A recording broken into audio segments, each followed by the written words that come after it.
Hello there and welcome back. So obviously you're here for part 2 of my Cyber City Oedo 808 review.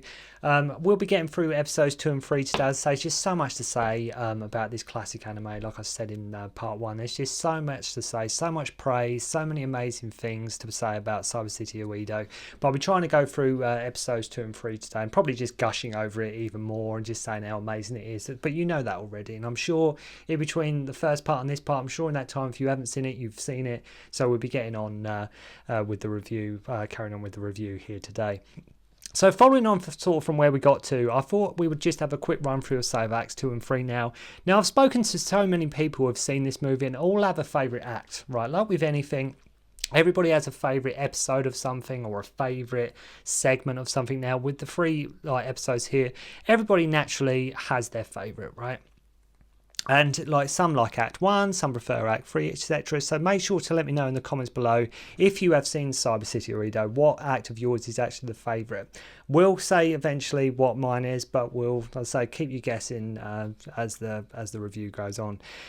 So Act 2 now, Psychic Trooper, or the Decoy as it's also known, starts with Gogol tasked with bringing in another criminal who is trying to get his explosive collar off and has leaked the cyber police files. Naturally, in pure anime fashion, his head blows up and the police want to know who he sold the files to. So this other guy gets killed by a robot and they find the evidence of a special forces droid. Benton catches up with these guys selling limbs and is supplying them to a guy in the special forces. And I love when Sengoku goes into the special forces base. He's like, look, just F off to Versaz. He's sort of helper robot droid who he has no respect for whatsoever. He talks to this robot droid like a piece of crap, and that is just the great appeal with Sengoku. He just doesn't give a crap and he will just do whatever he wants. But as I say, talks to Versaz like a complete piece of crap, basically. But yeah, tells him to F off. As always, keeping the language classy, keeping things classy in that typical Cyber City Oedo 808 style that we all love. But like I mentioned, oddly enough, with the language, it's just in a way, and I know I use this word a lot, but it is part of the charm of the movie. The fact that it is sort of a rough and ready, sort of rough around the edges cyberpunk anime, and the language just fits in with that perfectly. I say whether it's cheesy, it's hammy, but I say some of the dialogue, although some of them, like I say, are a bit tacky one-liners, but it just fits in perfectly, especially with the classic dub. Suddenly he has a scuba gear too, now he's sort of sneaking in, and once he meets Benton, once they get in there, some officials come to Gogol who are looking for a woman, and he sort of reveals himself as sort of cyber police. So it turns out the girl who stole the file is hiding in his trailer, and he's like an old flame of Gogol's, and she wants to sell to make a profit. They find the designs for this new cyborg, and the whole thing, the design, etc., it's about as cyberpunk as you can get, really. As I say, I think Cyber City Oedo, as I say, just embodies, like I said in my part 1 review, it really does embody in 100% sort of what cyberpunk is. As I say, and I think, especially part 2, with the new cyborg and the designs, etc., it is cyberpunk all over. The special forces give chase, and absolutely love how they have hover vehicles in this as well. Staff Officer Mishima reports to Hezegawa that one of his men has hacked into our system and stolen some of our info, referring to Gogol, and the data is top secret. And it's one of the few times Hezegawa actually sticks up for his crew by saying he might shove it up your ass. But I think with the Cyber City, that is so infuriating that it's so good, and like I mentioned, I will probably repeat myself in this review, but it's so good they could have just kept this going. They really could have done so many episodes, and it could have every episode, it could have gone on like One Piece. It could have just kept going and going and going and going. So infuriating, but at the same time, so good, but to say the fact it's only 3 episodes for some reason just makes it more special. So basically, they plan to unleash this new equipment called Project Malchus, which is like some badass sort of cyborg, and Hezegawa tells Gogol that he has to destroy it. So it's chasing him along with the special forces, and you just have to love these heavy sort of guitar riffs, as I mentioned. I can't praise the soundtrack enough, thanks to Rory McFarlane, but incredible, amazing soundtrack.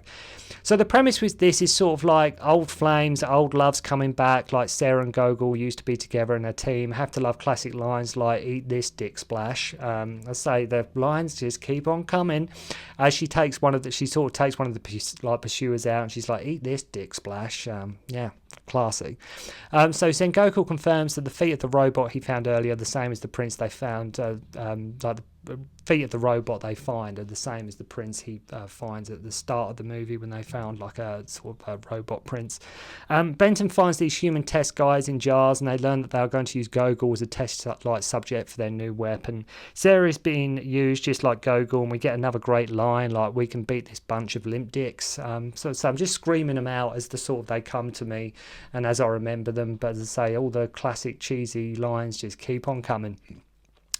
So the mean, nasty cyborg weapon turns up, and Sarah drives the truck at it, which ends up in the ocean. She drowns. Kind of had a feeling it wasn't going to be a happy ending for her, though. I think you could sort of see that coming. That she wasn't necessarily going to have a good ending to this movie, to this episode.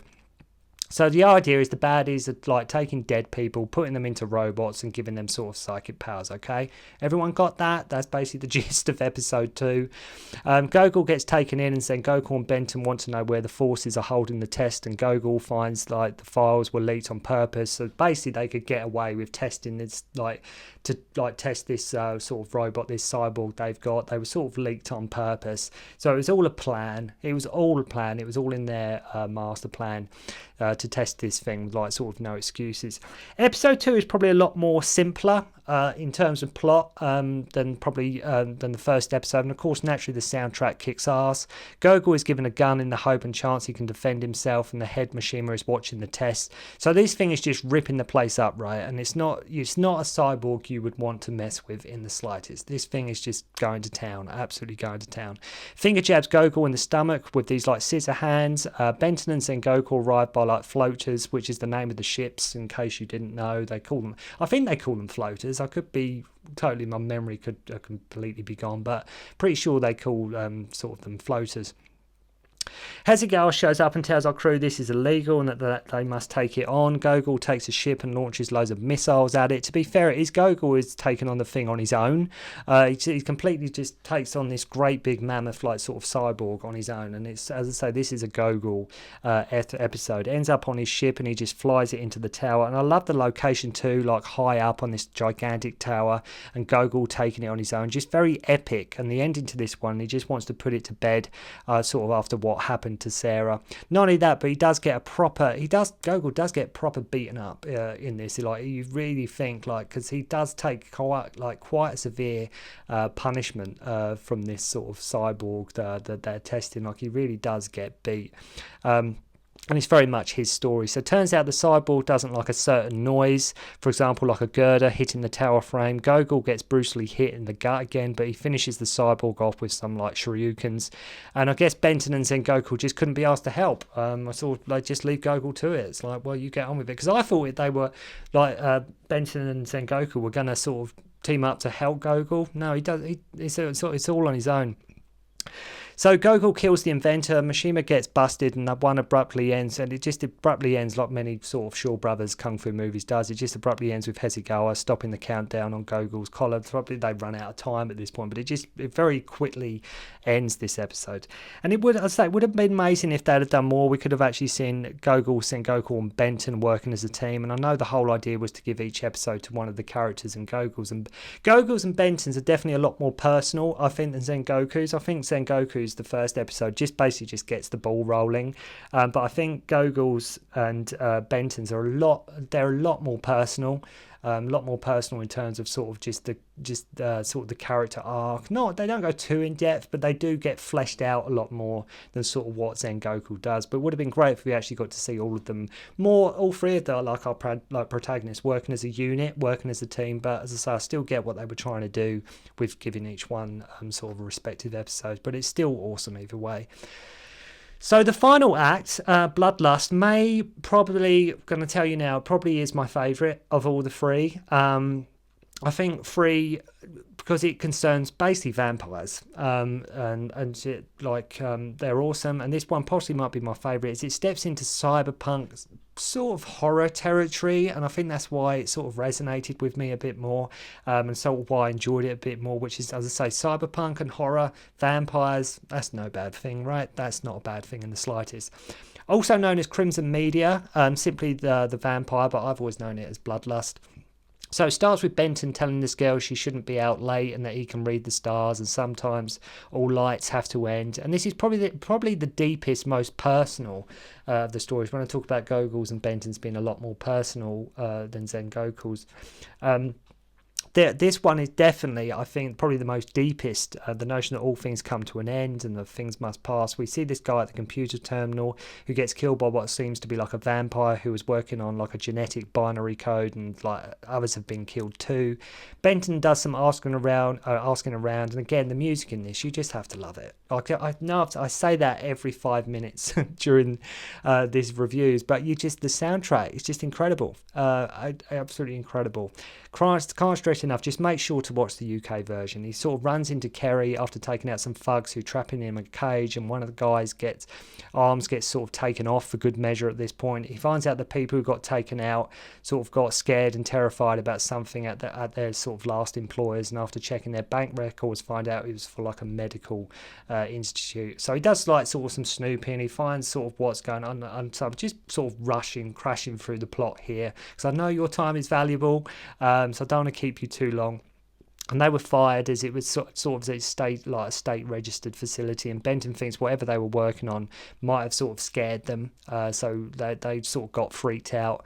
And the guy that was killed at the start, a number was left on the wall, which Benton now thinks is a number to one of the cryogenic capsules in the building. I absolutely love how the buildings in this and the skyscrapers seem to go on forever. Like they're not just, oh, it's quite a tall building. Like they go on and on and on and on. So much so, this one, it goes through the clouds. So tall, in fact, that when it gets into the elevator, it takes him actually into space. Like, I'm not kidding. This thing goes up, up, up and up.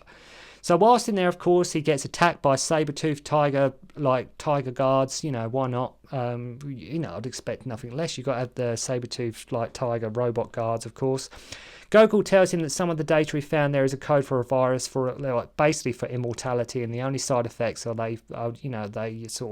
you float and you have to drink blood, and sort of there are certain vampire-esque sort of side effects. So Carrie, the girl from earlier, who I guess is like a gun for hire, is working for the big boss man, Seunji, and tracks Benton down in like this highway tunnel. And I love how the two have like a brief sort of chat before they begin their duel. Like they both knew they had to do this. They sort of like, he knows her and they sort of have to face off, but she's working for like the other guy. And so they sort of have a chat, but they sort of, it's not fleshed out too much, but you get an impression they sort of respected each other. They have a chat and it's like, well, we both, this got to happen, I've got to do this, is, I've contracted to do this. Like every single one of these episodes could have easily been not being funny, it could have been 90 minutes. It really could. They could have fleshed each episode out. They could have at least stretched it to 80 minutes at least. Because I'd say some of the stuff is sort of hinted at, sort of glanced at, but it's not sort of gone into too deeply. Like I mentioned, Act 2 ends quite quickly. Benton here, and sort of when he's against sort of the other sort of assassin, it's rushed quite quickly, but you do get implications of certain things. Like this, I'd say all the characters you would like this character Kerry, you would love to know more about. Benton ends up sniping her through the heart. One of the names on the pod was the person who Benton spoke to at the start, Remy Masuda, who was put in cryogenic sleep as she was dying from hereditary anemia. Sengoku wants to track her down, is also tasked with taking out Benton if he has to. So that's quite interesting, the fact that, you get the impression these three are sort of in it together. They're in sort of this fix together in order to get years knocked off their sentence. But Sengoku is actually tasked with sort of taking this girl out, and if Benton gets in Sengoku's way, Sengoku's been told he has to take Benton out as well. So that's quite interesting. And it turns out the girl who was being used as Seunji, the boss of the company, was using the people in pods as sort of test subjects, as he basically wants to be immortal. A lot of the times you watch these like, especially when you first watch them, you think it's quite complicated, but once you get to the reveal, the conclusion of what's going, it's actually really simple. It's actually, I'll probably, like with many films I go through, many things I review, I'll probably make it sound a lot more complicated than what it is. But I'd say basically this guy wants immortality is all it comes down to. Gogol gives Benton a stick that has like sort of the vaccine in it, and that is what the researchers that were killed were sort of working on. Like if you remember at the start of the movie, he found somebody dead, and that's sort of what the researchers were working on. Remy finds Seunji, who has just taken a large dose of the virus, and bites the crap out of her neck. Benton slices his arm off, which sort of regenerates. The whole thing is like a cyberpunk cross with Vampire Hunter D, if you can imagine such a thing. I reviewed Vampire Hunter D ages ago, if I can talk properly. But one of my favourite old school anime is Vampire Hunter D, and I think that's why I loved episode 3 so much, because it does have, like I say, Vampire Hunter D type vibes, but with a futuristic cyberpunk setting, and I think that is really awesome. I think that's why 3 sort of really stands out for me, and that's probably why I love this episode the most. And it could, like I say, could have easily, when I talk about the episodes excuse me, being longer, episode 3 in particular could have easily been about 100 minutes long, 90 to 100 minutes, easy. So Benton lures Seunji into the hangar, and he gets torn to pieces, being sucked into space, yet he is someone that never gives up. He's still able to regenerate and comes back in. Benton hits him with the vaccine. He goes like something from, turns into something like Return of the Living Dead, if any of you have seen that movie, or sort of Tales from the Crypt.